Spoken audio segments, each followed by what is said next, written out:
habari za mida tena. Ni siku nyingine tena. Naitwa The Icon Queen kutoka ACL Media. Jamani, ni mwisho wa mwaka. Tumepitia mambo mengi sana ambayo wakati mwingine yalitufanya tukawa na wakati mgumu, yalitufanya tukakata tamaa, lakini Mungu ni nani? Ametuwezesha mpaka leo tuko salama, tunaendelea vizuri, tuna afya njema kabisa.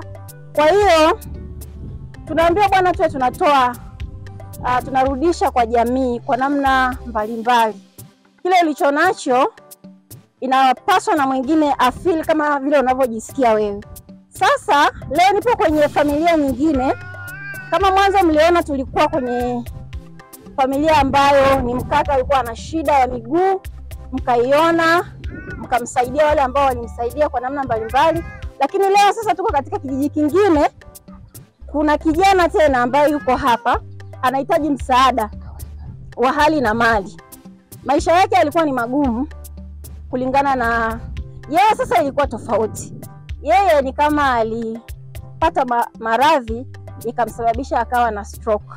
Ikamsababisha ashindwe kufanya shughuli zake, na wale ambao hawajui thamani ya watu wengi walimkimbia. Lakini kulikuwa na wadau mbalimbali ambao walienda, walimuona, kila mmoja alimuona kwa nafasi yake. Wengine walijulishwa na serikali ya kijiji, lakini wengine katika matembezi yao waliona tu, wakaguswa yule kijana namna alivyo, wakaona wamsaidie. Sasa huu ni mwisho wa mwaka, wakaona isiwe tabu. Walishafanya mambo mengi sana ambayo mengine hatujayaona kwa sababu ya mambo mengi, lakini tunapokutana na kitu kama hicho kwenye jamii ni kitu kikubwa sana, kwa sababu sio wote ambao wana mioyo hii. Lakini leo wakati na pita nikakutana bwana na wadau ambao wamebeba kibaskeli kile cha kusukuma. Nikawa nimewauliza kwamba bwana mnaelekea wapi? Wakanivutia, tukaenda.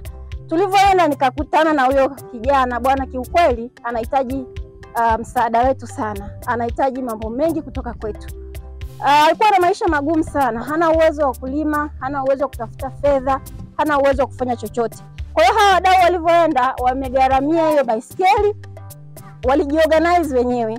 Kwamba tunaambiwa bwana, penye wengi kuna mengi, lakini kuna watu ambao wanafahamu kwamba kile alichonacho na mwingine afaidike nacho. Kwa hiyo wamejiorganize, wanavyo juana wao, wamefanya kitu kikubwa sana. Na baada ya kufika, baadhi ya viongozi pia wa serikali walikuwepo, wakafurahia sana hili jambo, wakawashukuru wadau. Lakini baada wakatoa rai kwa watu wengi, kama unawiwa kuja kusaidia mtu kama huyu, au katika eneo lako pia kuna mtu kama huyu, hawa wadau wako tayari kufanya kazi na mtu yeyote kwenye kijiji chochote. Kama unaona kuna mtu anahitaji msaada, ni vizuri pia ukatoa information, ukatafuta, pia watafanya vile inavyotakiwa. Huyu bwana anaitwa Frank. Mtaenda kumuona muda si mrefu. Ametufanya tujionje, tuone kwamba bwana kumbe sisi kuna mambo tunatakiwa tuyafanye ambayo hayako sawa kwenye jamii. Kwa hiyo huyu ametupa funzo. Amenipa funzo mimi, lakini wadau wale wametoa funzo pia hata kwangu mimi kwamba kumbe inawezekana.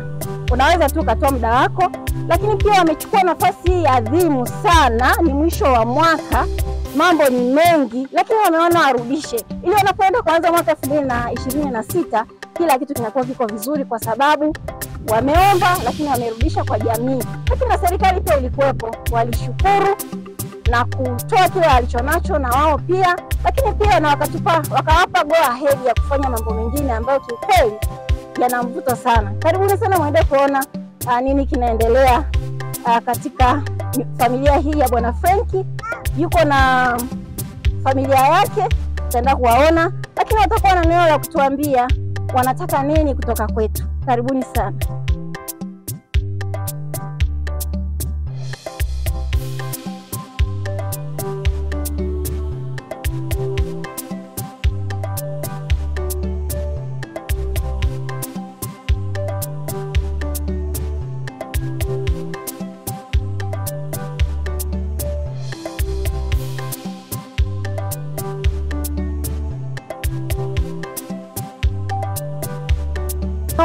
Nipo na mmoja wapo wa wadau wale. Yeye ndo ni msemaji wa wale wadau ambao wamefanya mambo makubwa kwenye hii familia kama mnavyomuona. Lakini pia pembeni mnaona kuna kijana mwenyewe Frankie pamoja na mama yake pamoja na binti yake. Lakini hapa pembeni yangu hicho kiti ndo kiti sijui ni kibaskeli, ndo kama mnavyokiona hiki hapa, ambacho kitasaidia sana kwa bwana Frankie kutimiza majukumu yake ambayo kwa sasa yalikuwa yanamshinda. Habari kaka? Njema, habari ya kushinda. Salama, mimi naitwa The Icon Queen, sio naitwa nani? Naitwa Dennis Yao. Ni unashughulika na shughuli gani au wewe tu ni mfanya biashara au mkulima? Shughuli zangu za kila siku ni nafundisha. Okay, unafundisha. Nimeona wakati natembea nikaona mko na hiki hapa, nikawa nimevutiwa kwamba mnaelekea wapi, mkanileta paka hapa. Nikawa nimependa mazingira kwa sababu mimi mwenyewe ni mdau sana wa mambo kama haya, mambo ya kijamii. Mambo ya kijamii ni ya msingi sana kwa sababu tunaona ni mwisho wa mwaka sasa hivi. Watu walio wengi wanarudisha kwa jamii kwa namna kwa namna mbalimbali alivyoguswa, alivyokuwa na, kwa sababu ukijaribu kuangalia kuna wengine hawapo duniani, kuna wengine ni wagonjwa, kuna wengine wamekuwa walemavu. Kwa hiyo sasa unapokuwa na afya ni bora zaidi mnachokifanya. Wewe kwa mara ya kwanza ulikutana naye wapi bwana? Ilikuwa ni mwanzoni mwa mwaka mwaka 2025 kwenye pitapita yangu kwenye haya maeneo. Wakati nikiishi hapa nikabahatika kukutana na huyu bwana. Nikatamani kujifunza kwa kiasi namna gani anaendelea maisha yake. Nilichokuta mwanzoni ni hali ya hii nyumba ilivyokuwa, sio kama unavyoiona sasa. Kwa niliwaza kuanzia hapo kwamba kumsaidie kurekebisha hii nyumba angalau iwezekwe ili wakati wa masika asiweze kupata tabu. So wazo la kwanza ambalo nilifanya ilikuwa ni kujaribu kutafuta marafiki ambao naweza nikashirikiana nao katika kumsaidia bwana Frankie. Nilipita nikakutana na baadhi ya marafiki na nikazungumza nao, wakakubali kuniunga mkono kumsaidia bwana Frankie. Lakini kwenye harakati za maisha nikalazimika kubadilisha mazingira ya kuishi. Nihame hapa kwenda kikazi sehemu nyingine. Kwa hiyo wenzangu ambao walibaki waliendelea zoezi kama unavyoona, wakafanikiwa kuiwezeka hii nyumba. Lakini kwa kuwa mimi nilikuwa tayari na michango ya baadhi ya wadau, nikalazimika kuja na wazo la pili kwamba baada ya kuwezeka nyumba nyingi kwa msaada wa bwana Msanga Emmanuel, tukashauriana kwamba katika hali ambayo bwana Frankie anayo ni vizuri akapata chombo kitakachomwezesha kumove kutoka sehemu moja kwenda sehemu nyingine.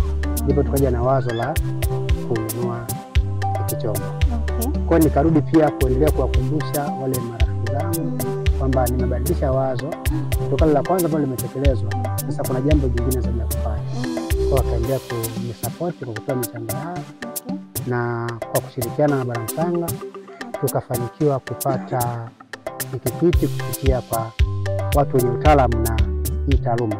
Mfamasia wa hospitali ya St. John Ngarawa. Akatuunganisha na duka ambalo linauza vifaa. Tukatuma fedha, kifaa kikafika, na leo kama unavyoona tumefika kumkabidhi bwana Frankie kifaa hiki tuweze kumsaidia. Huyo bwana Msanga ni katika mishe zako mlikuwa naye au na yeye ilitokea tu kwa mazingira mengine, au wakati unatembea au katika nini ulikuwa naye huyo bwana Msanga ambaye yeye sasa ulimwacha katika sehemu ambayo huyu mdau ambaye anauhitaji yupo? Bwana Msanga ni rafiki yangu wa muda mrefu. Nilikuwa ninashirikiana naye katika mambo mengine. Lakini katika hili wapi tulikutania ni kwamba wakati akiendelea na shughuli zake katika kijiji hiki, alibahatika kupita ile eneo. Akamkuta bwana Frankie akiwa anatambaa, amebeba kidumu cha maji kwa kutumia kinywa. Yaani ameng'ata kidumu cha maji, ametoka kuchota maji. Kwa hiyo aliendelea na shughuli zake, lakini wakati mwingine akarudi kujifunza nini kinaendelea. Ajifunze kwa nini huyu mtu yuko hivi. Kwa alikaa chini akaongea na bwana Frankie, akamweleza shida yake na historia yake ujumla. Basi bwana Msanga akachukua uamuzi wa kwamba kwa kila alichonacho kidogo amsogezee maji. Ndio ninavyo kama unaona bomba la hapo bwana, familia ya bwana Msanga tumefanya kazi ya kumsogezea maji. Okay. Lakini wakati akifanya hiyo zoezi ya kumsogezea maji akawa ameambiwa na Bwana Frank kwamba kuna mtu alikuwa mwalimu katika hii shule jirani hapo. Aliahidi kwamba angenisaidia kitu fulani, lakini nasikia amehama. Kwa bahati nzuri Bwana Msanga, kwa sababu anaendelea kuwasiliana, akanitafuta kutaka kujua nini ambacho kinaendelea. Kwa hiyo tukajikuta sasa tunaungana tena, chemistry ikakaa sawa. Ikakaa sawa. Tukaingia hatua ya pili na kushirikiana kuchangia chochote kwa ajili ya kuwezesha kununua hiki kitu. Umesema kwamba baada ya kuona hivi ulianza kuwasiliana na watu tofauti tofauti. Katika watu ambao ulikuwa unawasiliana nao, walipokeaje ili jambo ambalo mtu, kwa sababu wakati mwingine mtu kumueleza tu anaweza kaa na mawazo kwamba huyu anataka atupige, au ni kwa sababu kuna watu wengine wanataka evidence, anataka paka aone picha, anataka aone picha za mjongeo na nini ndio aweze kukubali. Wewe wadau wako hao ni kwa sababu walikuwa ni marafiki au ilikuwaje? Sijui walinichukuliaje, lakini inawezekana pengine kuaminiwa katika jamii ambayo nilikuwa naishi kulisaidia kuaminika hata katika hili wazo. Sikuwa na evidence yote kimsingi, ingawa nilikuwa na picha za Bwana Frank. Sio wote nilioonyesha zile picha. Lakini nilikuwa nazungumza na watu, na kwa sababu waliniamini, walikubali na kuniunga mkono. Kwa sasa hivi wana katika hao wadau, vipi wanaweza kaendelea na mchakato kwa watu wengine, au ndo hii inaishia hapa leo hii program? Kama nilivyosema mwanzo kwamba tuliojaliwa kuwa na afya njema na pengine kuwa na chochote kitu mkononi, ni jambo zuri kutoa sadaka kwa wahitaji. Ninaamini kwamba wanaweza kukubali kusaidia, iwe ni kwake Bwana Frank kwa namna nyingine au hata kwa watu wengine ambao wanahitaji. Kwa sababu kimsingi sisi sio wa kwanza kufanya hiki kitu. Kuna watu walishasaidiwa na watu, na hata sisi tumefanya hivi, huenda tukawa tumejifunza kutoka kwa watu wengine. Kwa hiyo sidhani kama itakuwa ni kazi kuwashawishi kuendelea kumsaidia Bwana Frank kwa hatua nyingine au kuwashawishi kuwasaidia watu wengine. Hata sisi wenyewe tunaamini kwamba pengine sadaka yetu ya mwaka au sadaka yetu kwa kadiri Mungu alivyotujalia inaweza kazaa kupitia kuwasaidia hao wenzetu. Sawa. Bwana Frank, sasa unavyomuona ni mtu wa namna gani? Ni mtu ambaye ana shauku ya maendeleo, anataka kumove pale alipo, au yeye ni amekaa tu anahitaji kuletea? Kwa mtazamo wako unavyomuona huyo Bwana Frank, kama kuna namna ambayo Mungu anaonyesha maajabu kwa wanadamu, basi ni kile ambacho nilikiona. Na pengine hata Mr. Msanga alishawishika kwa kile ambacho yeye alinisimulia kwamba alikiona kitu. Sasa Bwana Frank hivyo alivyo analima. Akiwa amekaa chini, anashika jembe lake, mazingira hapa nyumbani anaweza kufanya usafi, anaweza kalima huko nje. Lakini kama nilivyokusimulia mwanzo kwamba alikutwa amebeba dumu la maji, anatoka kuchota maji ambayo alikuwa anapatikana mbali, tofauti na sasa. Kwa hiyo kwa haya matendo utatambua kwamba Bwana Frank sio mtu wa kulala na kukata tamaa, hapana. Anapambana kuhakikisha kwamba kila ambacho anaweza kufanya anakifanya kwa ajili ya kuboresha maisha yake. So sisi wengine sasa nafikiri tunatakiwa tumuunge mkono au tumsaidie ili aweze kufanikiwa. Anapenda kusonga mbele, asimame kwa miguu yake. Licha ya kwamba yuko kwenye hali hiyo, lakini anataka kusonga mbele. Ndio. Kuna jambo nimejifunza hapa, kuaminika kwenye jamii ni kitu cha muhimu sana. Bwana Dennis amesema yeye alikuwa kwenye ile eneo, lakini baada ya muda alihama akaenda sehemu nyingine. Lakini aliamua kuongea na wadau wa eneo husika, wakamwamini na akafanya kama walichofanya hapa kama mnavyoona. Kwa tunaendelea kujifunza kwamba wema hauna mwisho. Wema unazaa wema mara kwa mara kulingana na unavyoishi na watu, namna watu wanavyokuchukulia, unaaminiwa vipi. Je, wewe una kitu gani cha muhimu sana kwenye jamii ambacho ulikifanya ikawa ni kama legacy kwenye maisha yako? Bwana Dennis mmeona kwamba amesema kwamba huyo Bwana Frank ni mtu ambaye ana shauku ya kufanya maendeleo ya kwake binafsi, licha ya kwamba ana hali ambayo sio rafiki sana. Tutaenda kumsikia Bwana Frank anatuambia nini, lakini pia mtamuona yeye namna alivyo. Utajifunza hiki alichosema Bwana Dennis kwamba ni kweli au sio kweli. Endelea kuwa pamoja nasi. Kama mnavyoona na hizi tuseme ni kama ndala au yebo ndo anazozitumia katika kutembelea. Bwana Frank ndo huyu hapa, nimemkuta ametulia. Habari Frank? Salamu. Nimeambiwa unaitwa Frank. Frank nani? Kayombo. Kayombo. Kwa nini unahitaji msaada kwa watu? Nini kilikupata mpaka ukawa hivi? Hadi nihitaji msaada huu au kushindwa kutembea. Okay. Ilinikuta TB ya mfupa. Okay. Hiyo TB ya mfupa hadi kufikia hatua ya leo nimeshapata kama ulemavu, kutembea siwezi. Okay. Ndio maana nafikia kuomba msaada. Na walio wengi nimejuana nao kwa kupitia kanisa. Okay.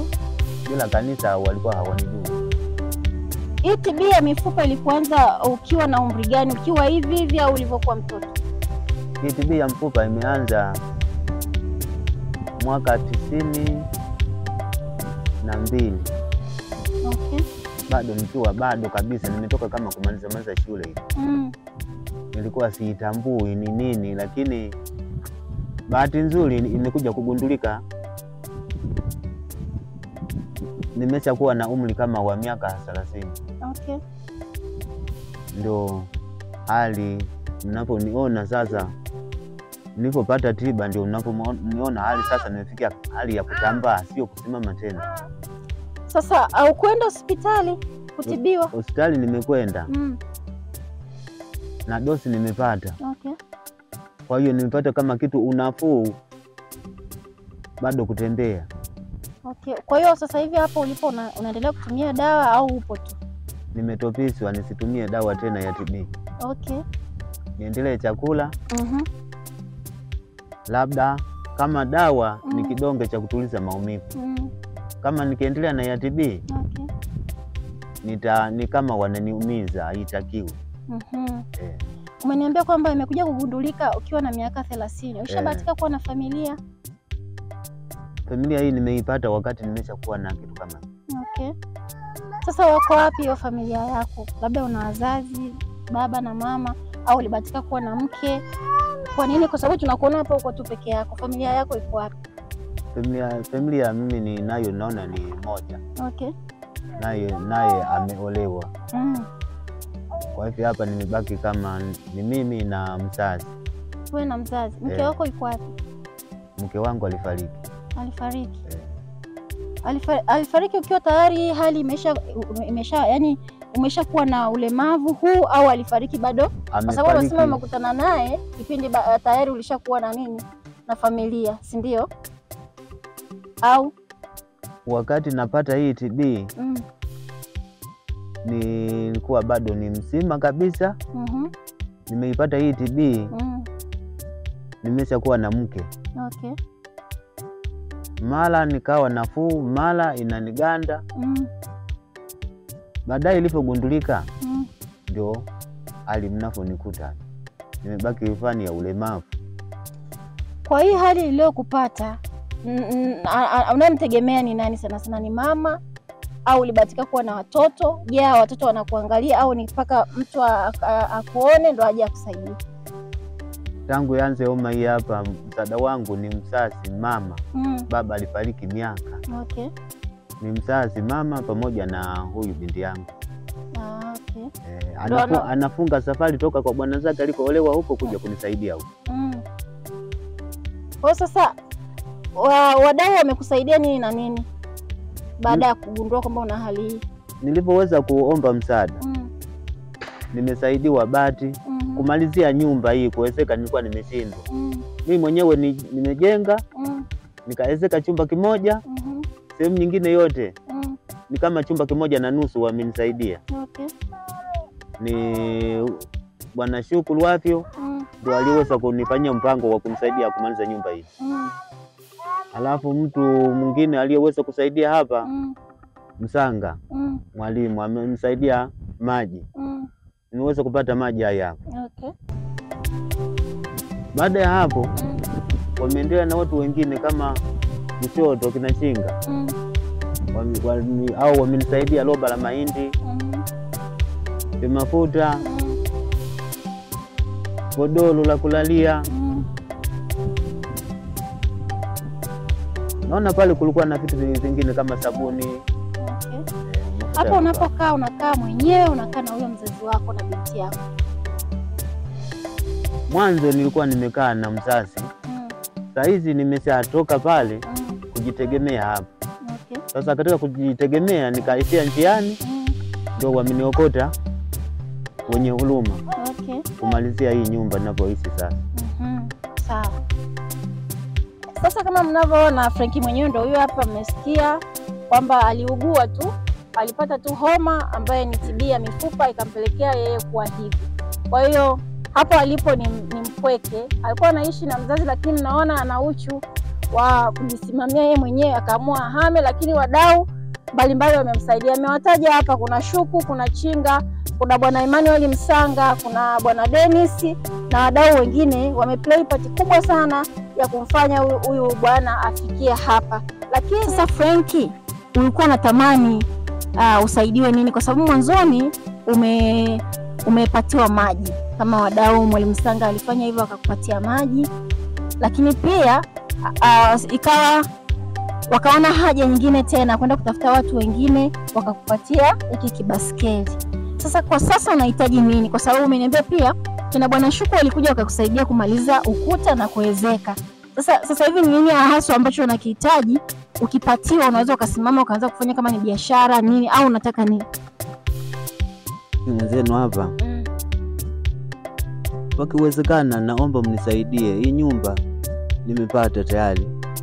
Hakuna milango wala madirisha kama mnapoona hali yenyewe.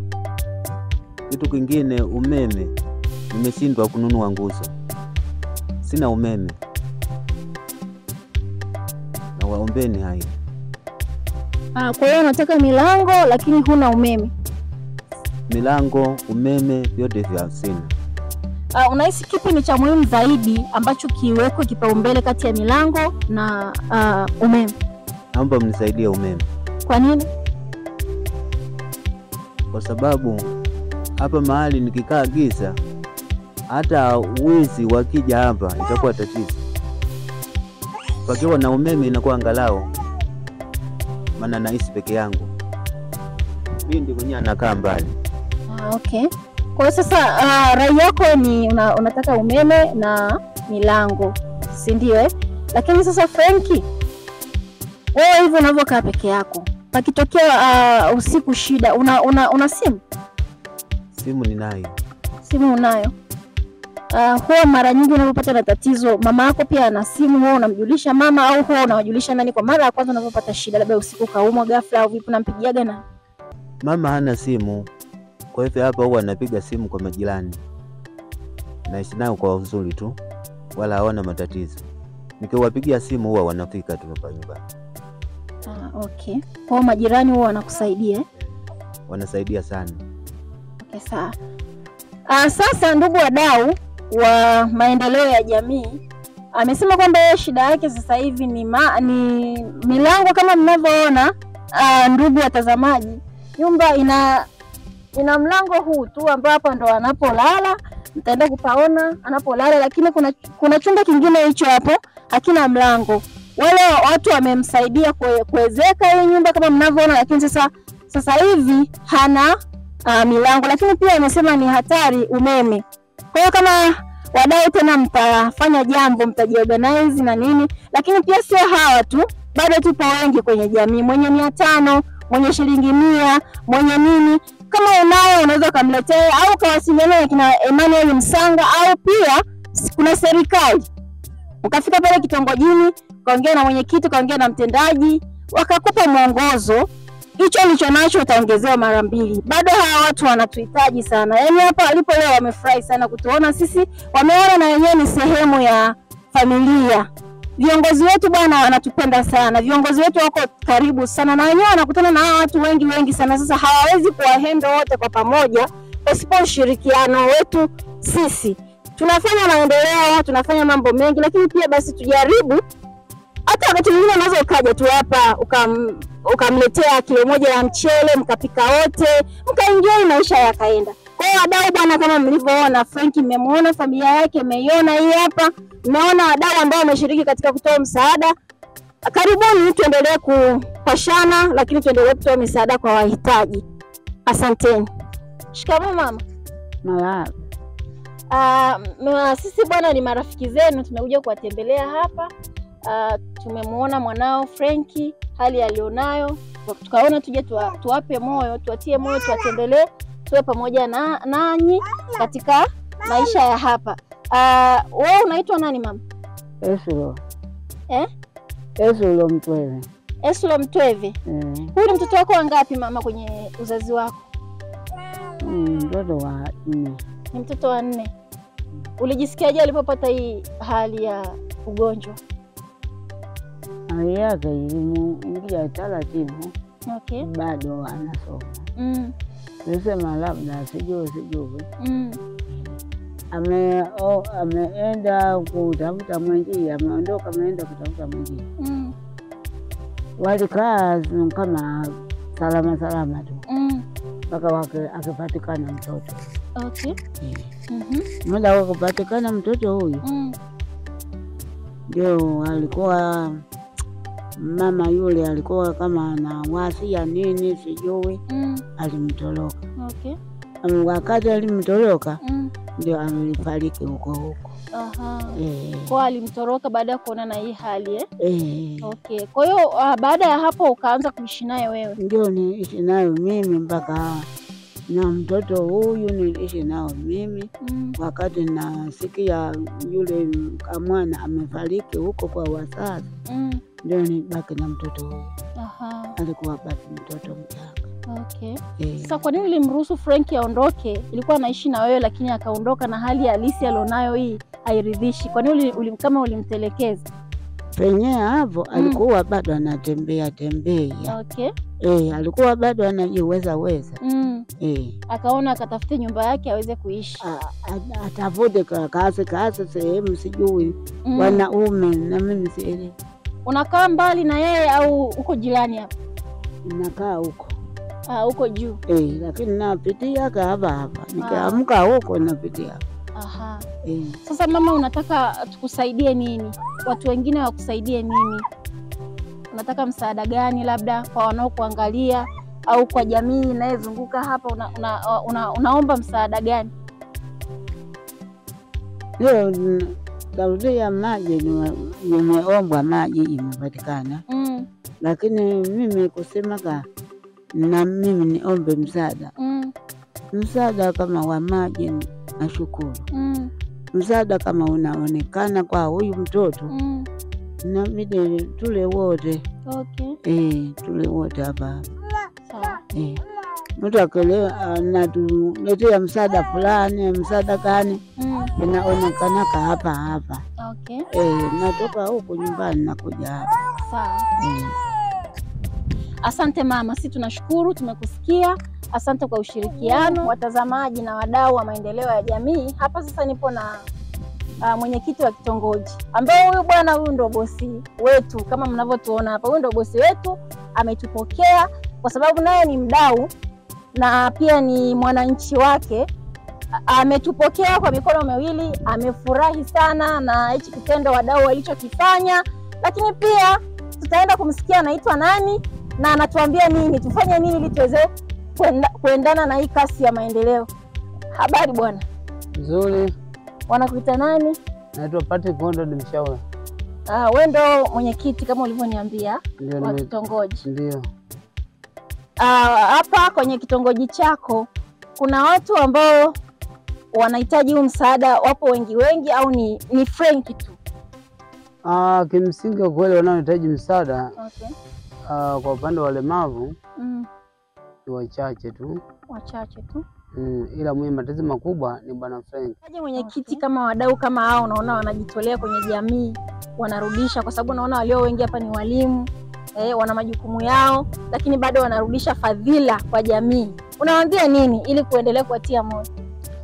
Kimsingi kwa kweli bwana Frank alikuwa anapata sana kuhusu maji. Okay. Hata mimi kama serikali nimefurahi sana kitongoji. Kwa kweli mimi niwapongeze wadau. Siwezi kusema uongo, niwapongeze wadau kwa hiki yote tusaidia, kwa sababu mwenzetu alikuwa anabeba kidulia ukuta anang'ata mdomo. Anabeba kidulia kile, msaidia maji. Wakaja wakaelezeka kina Shuko hao, na mimi mwenyewe nikiwepo kusimamia. Nashukuru. Pia tunaomba na wadau wengine waende kufanya nini? Kutia nguvu ili na wengineo wenye matatizo mbalimbali. Hata hao madogo wazee sana wale basi ili waweze kupata msaada. Jamani wadau, kama mnavyoona Bwana Frank amekuwa na furaha sana, na hawa ni baadhi ya wadau walioshiriki kama Bwana Dennis unavyomuona hapa. Pamoja na marafiki zake wote wamefanya jambo kubwa sana la kurudisha fadhila. Bwana Frank ameniambia kwamba atakuwa anahudhuria mikutano inayoitishwa na bwana mtendaji, lakini pia amesema itamsaidia kwenda kanisani, lakini pia itamsaidia shughuli nyingi kwenye jamii. Amefurahi sana. Ni namna gani hawa watu bwana wanatuhitaji. Ndugu zangu, tuendelee kujitolea, tusijisahau. Huyu bwana Dennis ni hatoki katika kijiji hiki, lakini amerudi kwa ajili ya kurudisha fadhila, na jamii pamoja na mtendaji pamoja na mwenyekiti wamemwamini sana na kumpokea kwa mikono miwili aungane na wadau wa kijiji hiki ili kumsaidia Bwana Frank.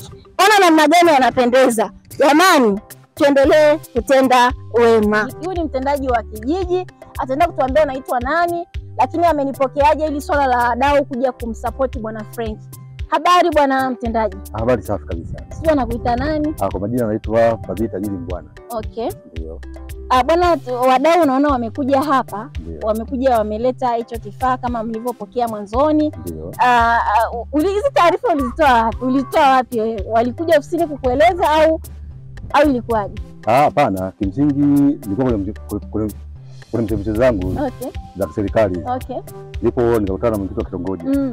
Akaniambia bwana mtendaji, kuna wadau wanakuja kwa ajili ya kuna mlemavu ambao yupo kwenye kijiji chetu hapa, waje kumsaidia. Akasema basi hilo ni jambo zuri, basi tutaungana pamoja. Ndio. Mimi pongeze sana. Lakini umemsikia kwamba kuna mdau mmoja anaitwa Bwana Dennis. Hayupo kwenye kijiji chako kwa sasa. Nadhani yupo kwenye kijiji kingine. Lakini amekuja ameungana na wadau, kuna Emmanuel Msanga ambao wenyewe ndo wale mafrontia wa mbele kabisa katika kutoa hii misaada. Je, unajisikiaje mtu kutoka katika kijiji kingine na kuja kwako? Yaani kimsingi ndugu mtangazaji, yaani ni jambo moja kubwa sana. Yaani si wote wanaotenda wema kama huwa. Yaani hata mimi kama mtendaji unapita pale unajifunza kwamba tunasema kutoa ni moyo. Sasa hawa ni kama vile wametuonyesha njia. Kwamba na sisi kama viongozi tuna haja kujitathmini na sisi viongozi kwa wananchi wetu. Okay. Unawaambia nini sasa wanaotazama? Kimsingi mimi nawashukuru sana, hususan na wadau waliomsaidia ndugu yetu, nawashukuru sana. Na nitoe wito kama kuna wadau wengine ambao wapo wanahitaji kusaidia jamii kama hizi. Tunaposaidia jamii kama hizi, basi Mungu azidi kubariki zaidi na zaidi. Kwa hiyo mimi nitoe wito kwa wadau wengine waendelee kumsaidia ndugu yetu na endelee kuwasaidia watu wengine tena. Kama mnavyoona amefurahishwa, na yeye ndo mwenye himaya hapa katika kijiji hiki, lakini amefurahishwa na ameungana na wadau. Wadau watakuwa wamefurahi sana, na ameshukuru kwa namna ya ajabu, na amewakaribisha wadau wengine kwamba tusiache kutenda wema, kwa sababu kwanza wema ni akiba, lakini pia ni mwisho wa mwaka huu. Tunahitaji kuwa karibu sana na jamii. Kama mnavyoona tunavyokuwa serikali na wanakuwepo wadau mbalimbali, wanakuwepo jamii, inakuwa ni picha, inaleta picha nzuri sana kwenye jamii. Lakini ukijaribu kuona hata watumishi pia, wadau leo wengi kila naye muuliza ananiambia ni mwalimu. Kwa hiyo umeona walimu wana nguvu kubwa sana, wanalea watoto, lakini pia kwenye jamii wanakumbuka kurudisha kwa sababu ya kile ambacho wanakipata katika kazi yao. Tunaendelea kukusii mdau, mtazamaji. Bwana Frank kama mnavyomuona huyu hapa, bado anakuhitaji, bado ananihitaji. Kwa tuungane wote kwa pamoja. Kama mlivyosikia, ana shida ya umeme, lakini pia ana shida ya milango. Kwa hiyo tusichoke kujitolea katika mambo mbalimbali. Mtendaji, nimemsikia Frank hapa amesema kwamba ana uhitaji wa umeme pamoja na milango.